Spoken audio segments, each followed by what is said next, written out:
Now, this is a pretty grim story that's come out of California, where at least about 15 people have been killed and dozens of others injured after a truck slammed into an overloaded SUV in California on Tuesday morning. The collision took place in Southern California, nearly 16 kilometers from the Mexican border. And the officials have said that 14 people died on the spot, out of which at least about 10 were said to be Mexicans.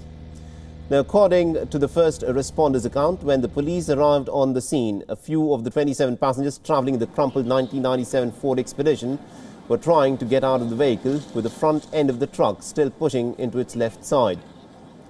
And two empty trailers stuck behind it. The victims were immediately rushed to a nearby hospital. And as per the hospital, their injuries ranged from minor to severe and even included fractures and head trauma. The authorities are currently investigating the crash. The reason behind the accident still remains unclear. An investigation has also been launched which will look into why so many people were crammed into a vehicle built to hold only about 8 people safely. That vehicle is not meant for that many people. It's unfortunate that that number of people were put into that vehicle because there's not enough safety restraints to safely keep those people within the vehicle. There are numerous people that were ejected onto the roadway as a result of this collision.